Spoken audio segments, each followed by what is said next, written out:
మనకి ఋషులు ఈ కాలాన్ని గణన చేసేటటువంటి విధానాలు అనేకమైనటువంటి విశేషాలతో రూపకల్పన చేశారు.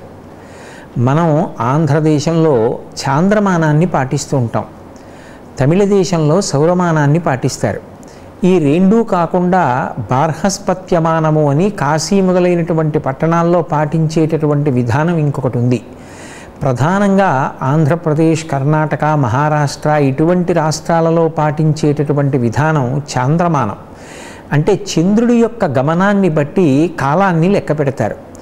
ఇందులో ఒక సంవత్సరాన్ని ప్రమాణంగా తీసుకున్నప్పుడు ఆ సంవత్సరం యొక్క ప్రారంభ తిథి అయినటువంటి చైత్రమాసంలో వచ్చేటటువంటి శుక్లపక్ష పాడ్యమి ఏ తిథి ఉంటుందో అదే ఉగాది. యుగాది అంటే సంవత్సర ప్రారంభ తిథి. ఈ సంవత్సర ప్రారంభ తిథి అయినటువంటి ఉగాది ఎలా మనం నిర్వహించుకోవాలి అనేటటువంటి విషయం మీద ఋషులు మనకి స్పష్టంగా విషయాల్ని తెలియచేసి ఉన్నారు. ఏ ఉగాది పండగ నాడైనా కూడా తప్పకుండా పాటించవలసినటువంటి నియమం ప్రాతకాలంలో నిద్రలేవడం, అభ్యంగన స్నానాన్ని ఆచరించడం. ఆ స్నానం ఆచరించేటప్పుడు ఒళ్ళంతా కూడా నువ్వుల నూనె అలదుకోవడం, అలాగే కొత్త బట్టల్ని ధరించడం, చక్కగా ఇల్లంతా కూడా శోభనప్రదంగా ఉండేటట్టుగా అలంకారం చేసుకోవడం, పెద్దలకి నమస్కారం చేయడం, దేవతల యొక్క దర్శనం చేయడం, దగ్గరలో ఉన్నటువంటి దేవాలయానికి వెళ్ళడం. ఇవి కాకుండా ప్రధానమైనటువంటి నియమాలు రెండు చెప్తారు. ఒకటి పంచాంగ శ్రవణం, రెండోది నింబకుసుమ భక్షణం. ఆ నింబకుసుమ భక్షణానికి ఎనలేని ప్రఖ్యాతి. ఆ రోజు ప్రసాదము అంటే వేప పువ్వు పచ్చడే తింటారు. ఎందుచేత అంటే మనకి దానికి ప్రమాణాన్ని చూపిస్తూ ఒక విషయాన్ని ఉటంకిస్తారు. యద్వర్షాదౌ నింబసుమం గుడాంలఘృతైర్యుతం భక్షితం పూర్వయామేస్య తద్వర్షం సౌఖ్యదాయకం అని. పూర్వయామము అంటే ప్రాతకాలం. మనకి ఒక రోజుకి 8 యామములు ఉంటాయి అని. 8 యామములలో 3 యామములు రాత్రికాలం, 5 యామములు పగటి కాలం. అంటే ఒకటి ప్రదోషవేళ అంటే సాయంకాలం ఉండేటటువంటి ఉత్తర సంధ్య, ప్రాతకాలంలో ఉండేటటువంటి పూర్వ సంధ్య, పగటి వేళ కలుపుకుని 5 యామాలు.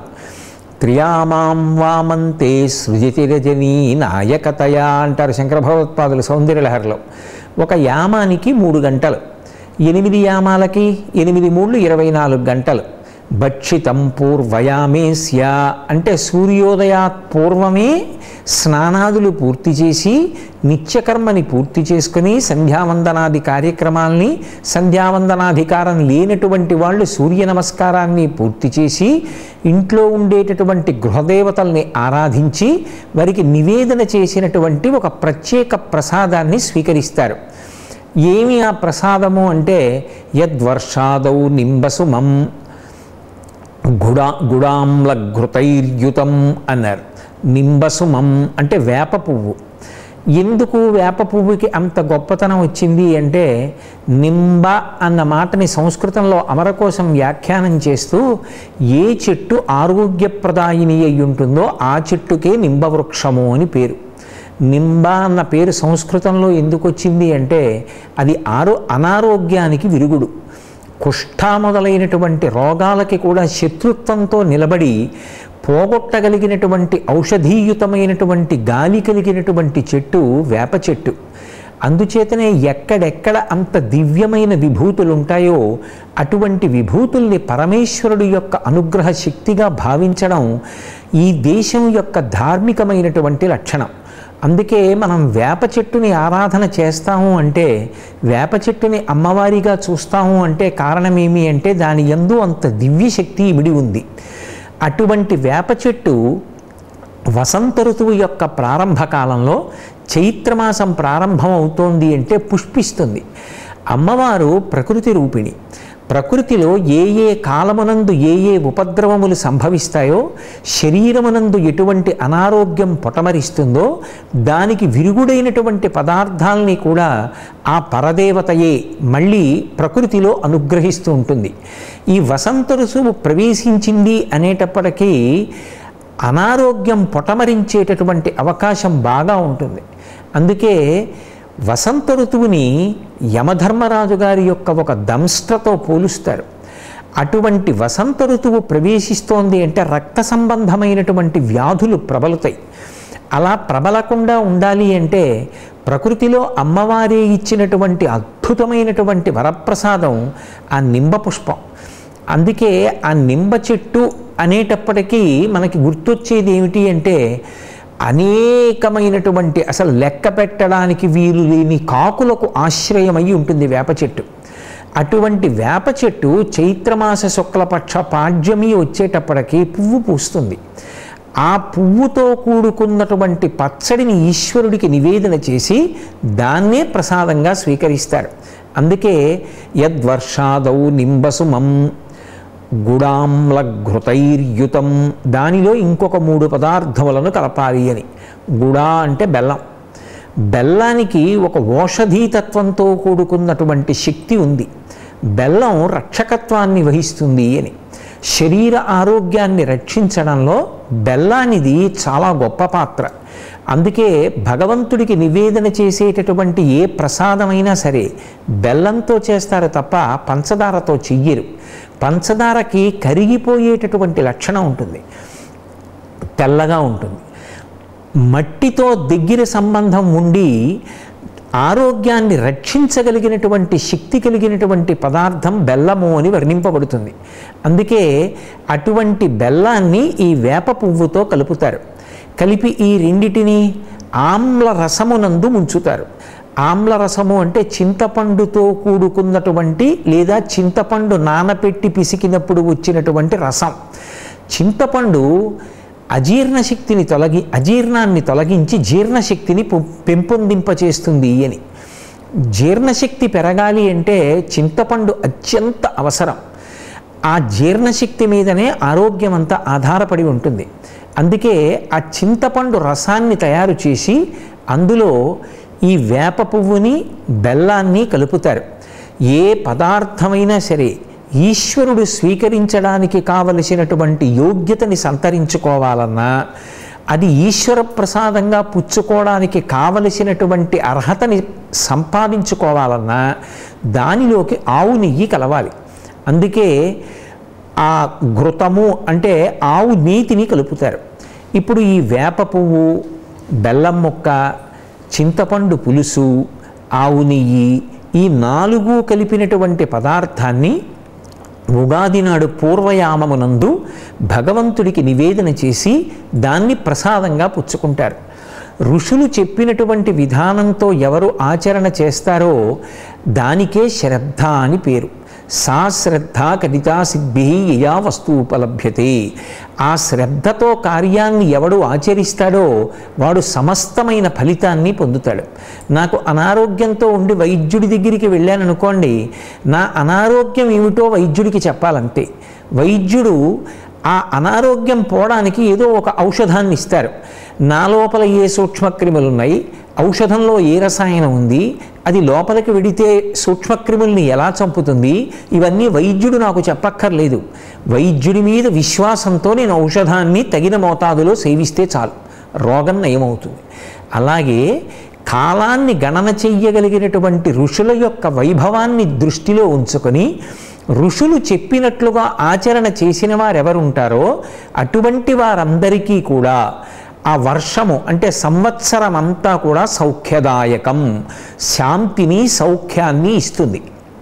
అందుకే ఉగాది నాడు తప్పకుండా చెయ్యవలసినటువంటిది ఏది అంటే ఒంటికి నువ్వుల నూనె రాసుకోవడం చేత అలక్ష్మి నిరసనం చేసి దరిద్రాన్ని పోగొట్టుకొని తలారా స్నానం చేసినటువంటి కారణం చేత లక్ష్మీదేవికి ఆహ్వానం పలికి శరీరములోని తేజస్సుని ఆరోగ్యాన్ని నిలబెట్టుకొని భగవంతునికి నివేదన చేయబడినటువంటి ఈ ప్రత్యేకమైన ప్రసాదాన్ని స్వీకరించినటువంటి కారణం చేత ఈశ్వర విభూతి లోపల ప్రవేశించడానికి కావలసినటువంటి అర్హతని సంపాదించుకుని అటువంటి విభూతి ప్రసరించినటువంటి కారణము చేత ఆ సంవత్సరంలో అనేకమైనటువంటి విజయములను సాధించి శాంతి సౌఖ్యములతో ఉండడానికి కావలసినటువంటి వ్యవస్థ ఏర్పడడానికి ఋషులయందు ఋషిప్రోక్తమైన విషయమునందు మనకి స్థిరమైనటువంటి బుద్ధి ఉండాలి.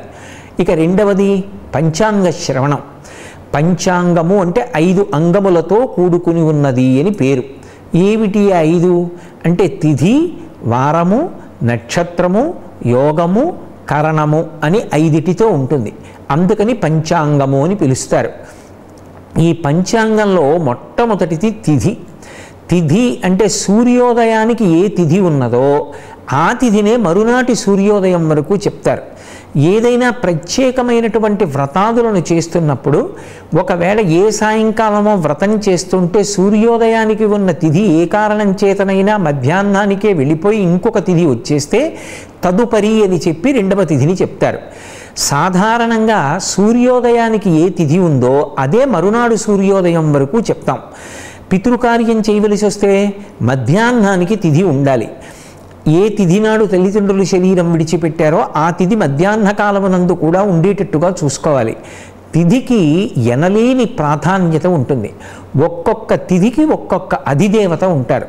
ఉదాహరణకి పాడ్యమి తిథికి అగ్నిహోత్రుడు అధిదేవత, అలాగే విదియకి బ్రహ్మగారు అధిదేవత.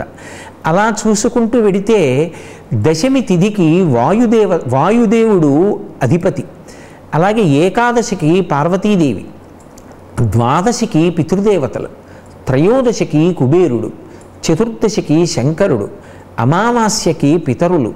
ఇలా ఒక్కొక్క తిథికి ఒక్కొక్క అధిదేవత ఉంటారు. ఏ తిథి నాడు ఏ కార్యం చేస్తే ఆయా దేవతల యొక్క అనుగ్రహం చేత మనం సంకల్పం చేసినటువంటి కార్యములు నెరవేరతాయి, ఏ ఏ తిథి నాడు ఆ పనులు చేస్తే కాలములో మనకి దేవతానుగ్రహము లోపించినటువంటి కారణం చేత కార్యక్రమములు నెరవేరవు అన్నది గణన చేసి ఏ తిథి నాడు ఏ కార్యక్రమం చెయ్యాలి అనేటటువంటి దాన్ని మనకి తెలియబరచడం కోసం చంద్రుని యొక్క గమనాన్ని ఆధారం చేసుకుని పంచాంగంలో తిథి నిర్ణయం చేస్తారు. ప్రతిరోజు ఒక్కసారి పంచాంగాన్ని పరిశీలించి ఆ రోజు ఉన్నటువంటి తిథి ఏమిటి అన్నది చూసుకోవాలి. ఆ తిథిని అనుసరించి చెయ్యవలసినటువంటి కార్యక్రమాన్ని నిర్ణయం చేసుకోవాలి. తిథి తర్వాత అత్యంత ప్రధానమైనది వారం. ఒక వారానికి ఎనలేని ప్రాధాన్యత ఉంటుంది. మనకి 7 వారములు చెప్పబడతాయి. ఆది, సోమ, మంగ, బుధ, గురు, శుక్ర, శని. వీటికి ఈ పేర్లు ఎందుకు వచ్చాయి అంటే సూర్యోదయం అయినప్పుడు మొట్టమొదటి హోరకి ఎవరు అధిదేవతగా ఉన్నారో ఆ హోరకి అధిదేవత అయినటువంటి వారి పేరు మీదుగా ఆ వారం వస్తుంది. ఉదాహరణ చెప్పాలి అంటే మనకి 7 హోరలు ఉంటాయి. మొట్టమొదటి హోర సూర్యహోర, రెండవ హోర శుక్రహోర, మూడవ హోర బుధహోర, నాలుగవ హోర చంద్రహోర, ఐదవ హోర శనిహోర, ఆరవది గురుహోర, ఏడవది కుజహోర. మనకి ఈ 7 హోరలు కూడా చక్రంలా తిరుగుతూ ఉంటాయి. మీకు నేను ఒక ఉదాహరణ చెప్పాలి అంటే ఆదివారం నాడు సూర్యోదయానికి మొట్టమొదటి హోరలో సూర్యభగవానుడు ఉంటాడు. అందుకే ఆదివారానికి భానువారము అని చెప్పి సూర్యుడి పేరు మీద వస్తుంది. మొదటి హోర సూర్యహోర కనుక. ఇప్పుడు 24 గంటలు దాటితే సోమవారం రావాలి. అంటే 3 సార్లు 3 ఏళ్ళు హోరలు తిరుగుతాయి. 3 ఏళ్ళు 21 దాటిపోయిన తర్వాత 22, 23, 24. అంటే ఇప్పుడు సూర్యహోర వెళ్ళిపోయింది. మళ్ళీ ఆ సూర్యహోరతో మొదలై ఆదివారం 3 ఏళ్ళు 21 సార్లు హోరలు తిరిగిపోయాక మళ్ళీ సూర్యహోర, శుక్రహోర, బుధహోర 22, 23, 24 కింద వస్తాయి. 25వ హోర వచ్చిందంటే 24 గంటలు గడిచిపోయి తర్వాత రోజు ప్రారంభమైంది. 25వ హోరలో మళ్ళీ రెండో రోజు మొట్టమొదటికి చంద్రహోర ఉంది. చంద్రహోరతో ప్రారంభమైంది కాబట్టి సోమవారం అవుతుంది. అలా ఈ 7 చక్రంగా తిరుగుతుంటాయి హోరలు. తిరుగుతున్నప్పుడు ఆ రోజు సూర్యోదయం అయ్యేటప్పటికి ఏ హోర ప్రథమ హోరగా ఉంటుందో ఆ హోర యొక్క అధిపతి పేరు మీదుగా వారం వస్తుంది. అందుకే ఆదివారానికి సూర్యుడు అధిదేవత, సోమవారానికి చంద్రుడు, మంగళవారానికి కుజుడు, బుధవారానికి బుధుడు, గురువారానికి గురుడు, శుక్రవారానికి శుక్రుడు, శనివారానికి శనీశ్వరుడు. వీళ్ళు అధిదేవతలుగా ఉంటారు ప్రథమ హోరలో ఉన్నటువంటి వాళ్ళు కనుక.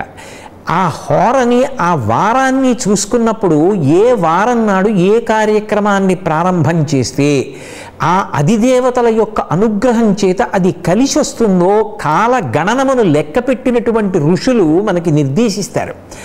అందుకే మీరు శుక్రవారం తీసుకున్నారనుకోండి, ఏ విధమైనటువంటి శుభకార్యాన్ని ప్రారంభం చెయ్యాలన్నా లేదా పెద్దలని దర్శనం చెయ్యాలన్నా, చేసి పెద్దలకి నమస్కారం చెయ్యాలి అన్నా, ఏదైనా తీర్థయాత్ర ప్రారంభం చెయ్యాలి అన్నా, ఒక కొత్త వాహనాన్ని వాడడం మొదలు పెట్టాలి అన్నా శుక్రవారం ఎనలేని ప్రాధాన్యతతో ఉంటుంది.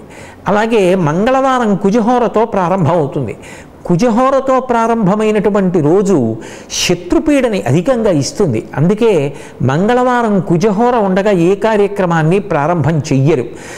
ఏ హోర నడుస్తోంది, ఏ హోరతో రోజు ప్రారంభమవుతోంది, ఆ రోజుకి అధిదేవత ఎవరు, ఆ రోజు ఉన్నటువంటి తిథి ఏమిటి, ఆ హోరాకాలంలో ఏది చేస్తే అనుకూలిస్తుంది అన్నది తెలుసుకున్నటువంటి వాడు తన జీవితంలో ఏ సంకల్పాన్ని ఎప్పుడు ఎలా ప్రారంభించి అమలు చేసి దేవతల యొక్క అనుగ్రహంతో విజయం సాధించాలి అన్న విషయంలో చక్కటి రూఢమైన జ్ఞానమును పొంది ఉంటాడు.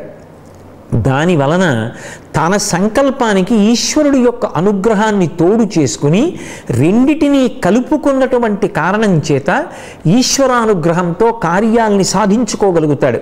అందుకే తిథి, వారము, హోర, నక్షత్రములు 27. మళ్ళీ ఒక్కొక్క నక్షత్రం ఒక్కొక్క రకమైనటువంటి రీతిలో ఉంటుంది. కొన్ని నక్షత్రాలు కొన్నిటికి యోగ్యంగా ఉంటాయి. కొన్ని నక్షత్రాలు కొన్ని పనులు చెయ్యడానికి యోగ్యంగా ఉండవు. అసలు ఈ సమస్త జగత్తు యొక్క సృష్టి, స్థితి, లయ నక్షత్రములతోనే లెక్క కడతారు. అందుకే ఒక్కొక్క నక్షత్రానికి 4 పాదాలు, 27 నక్షత్రాలకి ఒక్కొక్క దానికి 4 కనుక 27 × 4 108 పాదాలు. అందుకే ఈ 108 పాదాలలోనే సమస్త జగత్తు పుడుతుంది, పెరుగుతుంది, పడిపోతుంది. అందుకే ఈశ్వరుడికి 108 నామాలతో పూజ. అంటే 108 నక్షత్ర పాదములలో పుట్టినటువంటి ఈ సమస్త జగత్తులోని అన్ని ప్రాణులు సుఖంగా ఉండాలనేటటువంటి విశాలమైన హృదయంతో కూడుకున్నటువంటి ప్రార్థనకి మారుపేరే అష్టోత్తర శతనామార్చనంగా సనాతన ధర్మంలో ఆవిష్కరింపబడింది. నక్షత్రానికి అంత శక్తి. అలాగే మనకి యోగములు అని ఉంటాయి. ఆ యోగములు 11 యోగములు. ఈ 11 యోగాల్లో 7 చరయోగములు అంటారు, 4 స్థిరయోగములు అంటారు. చరయోగాల్లో ఏ పని చెయ్యాలి, స్థిరయోగంలో ఏ పని చెయ్యాలి అన్నది తెలుసుకున్నటువంటి వాడు ఒక సంకల్పాన్ని చేసుకున్నప్పుడు ఆ సంకల్పం మనం చేశామని నెరవేరదు. అదే మనకి పురాణముల ద్వారా, కావ్యముల ద్వారా చెప్తారు. దశరథ మహారాజు గారు పెద్ద కొడుకైనటువంటి రామచంద్రమూర్తికి పట్టాభిషేకం చెయ్యాలని సంకల్పం చేసి ముహూర్తం కూడా నిర్ణయించుకున్నాడు. అయిందా పట్టాభిషేకం? ఈశ్వరానుగ్రహం కూడా కలిసి రావాలి. అందుకే సీతమ్మ సుందరకాండలో కచ్చిత్ పురుషకారంచ దైవంచ ప్రతిపద్యతే అని అడుగుతుంది. తన ప్రయత్నం తాను చేస్తూ భగవంతుని యొక్క అనుగ్రహం గురించి కూడా రాముడు ప్రయత్నిస్తున్నాడా అని అడుగుతుంది. మన సంకల్పానికి ఈశ్వరుడు యొక్క అనుగ్రహం తోడైతేనే కార్యక్రమాలు సఫలీకృతమవుతాయి. ఆ భగవంతుని యొక్క అనుగ్రహాన్ని పొందడానికి కాలంలో ఆయా దేవతల యొక్క అనుగ్రహాన్ని ఎలా పొందాలి అన్నది లెక్క కట్టి తిథి, వారము, నక్షత్రము, యోగము, కరణము అనేటటువంటి 5 అంగముల ద్వారా ఋషులు మనకి అందించారు. అటువంటి పంచాంగాన్ని ఇంట్లో ఉంచుకోవడం, పంచాంగాన్ని ఒక్కసారి పరిశీలించడం, పంచాంగంలో ఉన్నటువంటి విషయాన్ని గమనించడం ఆయుర్వృద్ధికి, ఆరోగ్యానికి, యోగక్షేమములకు కారణమై ఉంటుంది. అందుకే ఉగాది నాడు తప్పకుండా పంచాంగ శ్రవణం చేస్తారు. ఋషులు దార్శనికులు. వాళ్ళు కాలాన్ని లెక్క కట్టినప్పుడు గ్రహణం ఎప్పుడు వస్తుందో, ఆ గ్రహణం ఎప్పుడు విడిచిపెడుతుందో, ఆ గ్రహణం వచ్చినప్పుడు ఏ నక్షత్రంలో వాళ్ళు ఎటువంటి దానం చెయ్యాలో అన్నిటినీ పంచాంగంలో నిర్దేశిస్తారు. ఆ పంచాంగం చదువుకుంటున్నప్పుడు 27 నక్షత్రముల యొక్క 108 పాదములు 12 రాసుల్లోకి వెడతాయి. ఆ 12 రాసులలోకి వెళ్ళినప్పుడు ఆ 12 రాసులలోనూ సంచరిస్తున్నటువంటి ఆయా స్థితులను బట్టి జాతకుడు ఎటువంటి ఫలితాన్ని పొందబోతున్నాడు, ఆయన ఆదాయం ఎలా ఉంటుంది, ఆయన వ్యయం ఎలా ఉంటుంది, ఆయన ఎంతమంది చేత కీర్తింపబడతాడు, ఆయన ఎంతమంది చేత అవమానాన్ని ఎదుర్కొంటాడు, ఈ విశేషాలన్నీ కూడా చెప్పబడతాయి. ఒక్క విషయాన్ని ఎప్పుడు జ్ఞాపకం పెట్టుకోవలసి ఉంటుంది. ఒక వ్యక్తి గౌరవింపబడము అన్నది కేవలముగా ఆ వ్యక్తి యొక్క శీలము మీద ఆధారపడదు, అవతలవారి స్వభావం మీద కూడా ఆధారపడుతుంది. రామచంద్రమూర్తి చాలా గొప్పవాడే, రావణాసురుడు వైరం పెట్టుకోవడం మానేశాడా, రాక్షసులు వైరం పెట్టుకోవడం మానేశారా? ఎందరో మహాత్ముల జీవితాల మీదకి రాళ్ళు విసిరిన వాళ్ళు ఉంటారు. కానీ దైవాన్ని నమ్ముకుని ధర్మాన్ని నమ్ముకుని ఉన్నటువంటి వాణ్ణి ఆ అవమానములు ఏవి ఆయన జీవితాన్ని విచలితమైపోయేటట్టుగా చెయ్యలేవు. ఏదో పుటం పెట్టినటువంటి బంగారం మరింత ప్రకాశించినట్టు భగవంతుణ్ణి నమ్ముకున్నటువంటి వాడికి వచ్చినటువంటి కష్టం ఆయన ఎలా తట్టుకున్నాడన్నది 10 మందికి ఆదర్శం అవ్వడానికి పనికొస్తుంది. ఆయన జీవితంలో ఒక అనుభవాన్ని నేర్పడానికి పనికొస్తుంది తప్ప వేరొకటి కాదు. అందుకే గ్రహగతులను చదివినంత మాత్రం చేత భయపడిపోవలసినటువంటి అవసరం ఉండదు. దానికి తగినట్టుగా నివారణోపాయములు సూచింపబడతాయి. కాబట్టి మనం భగవంతుణ్ణి భక్తితో ఆరాధన చేస్తే ఆ గ్రహములన్నీ కూడా ఈశ్వరుణ్ణి ఆశ్రయించి ఉంటాయి. అందుకే మీరు శ్రీకాళహస్తి వెళ్ళి చూస్తే నవగ్రహాలు కూడా పరమశివుడికి కవచం అయి ఉంటాయి. గ్రహములకు ఈశ్వరత్వం లేదు. శనీశ్వరుడు అనరు, శనైశ్చరుడు అంటారు. శనైహి శనైహి చరహ, ఆయన మెల్లమెల్లగా కదులుతాడు కాబట్టి శనైశ్చరుడు. ఈశ్వరుడు ఎవరు అంటే పరమేశ్వరుడు, శ్రీవేంకటేశ్వరుడు. ఆయన పాదములను ఆశ్రయించి ఉండగా ఒకవేళ గత జన్మలలో చేసుకున్నటువంటి పాప కారణంగా పాము చేత కరవబడవలసినటువంటి వాడు కూడా చీమ చేత కరవబడి విడవబడతాడు. ఈశ్వరానుగ్రహాన్ని ప్రోధి చేసుకున్నంత కాలం ఏ వ్యక్తి పాడయ్యేటటువంటి అవకాశం ఉండదు. కానీ ఉగాది నాడు ఒక్కసారి జాగ్రత్తగా పంచాంగ శ్రవణం చేస్తే ఆ పంచాంగాన్ని విన్న కారణం చేత మనకి జరగబోయేటటువంటి సంఘటనలు ఎలా ఉన్నాయి, దేశకాలమాన పరిస్థితులు ఎలా ఉన్నాయి అన్న విషయాన్ని మనం అవగాహన చేసుకున్న నాడు మనం ఎంత భక్తి శ్రద్ధలతో ఎంత జాగ్రత్తగా జీవితాన్ని గడిపి మనం భగవన్మార్గంలో ఉంచుకోవాలి అన్న విషయం మీద మనకి సువ్యవస్థితమైన జ్ఞానం కలుగుతుంది. అందుకే ఉగాది నాడు తప్పకుండా పంచాంగ శ్రవణం చెయ్యాలి. సౌరమానంలో అయితే మేషరాశిలో సూర్యుడు ప్రవేశించినది మొదలుగా ఆ వాళ్ళకి ఉగాది ప్రారంభం అవుతుంది. కానీ చాంద్రమానంలో మాత్రం 2 ఆయనములుగా విడిపోతుంది. సూర్యుడు మకర రాశి నుంచి కర్కాటక రాశి వరకు ప్రయాణం చేసినటువంటి కాలం ఉత్తరాయణ పుణ్యకాలం. సూర్యుడు కర్కాటక రాశి నుండి మకర రాశి వరకు మకర రాశిలోకి ప్రవేశించే పర్యంతము ప్రయాణించినటువంటి కాలం దక్షిణాయన పుణ్యకాలం. ఉత్తరాయణ పుణ్యకాలంలో ఈ సంవత్సరాన్ని ప్రారంభమవుతుంది. ఆ కారణం చేత చైత్ర శుక్ల పాడ్యమి లగాయతు వసంత నవరాత్రులు చేస్తారు. ఆ వసంత నవరాత్రుల్ని చేస్తే భగవంతుని యొక్క విశేషమైనటువంటి ప్రీతికి పాత్రులమవుతాం. కాబట్టి మనందరం కూడా ఋషులు చెప్పినటువంటి రీతిలో ఈ ఉగాదిని నిర్వర్తించుకొని పరమేశ్వరుడి కృపకి పాత్రులమవుదాం. మీ అందరికీ ఉగాది సందర్భంగా శ్రీ వెంకటేశ్వర భక్తి ఛానల్ తరపున శుభాభినందనలను, నూతన సంవత్సర శుభాకాంక్షలను అందిస్తూ ఓం నమో వెంకటేశాయ.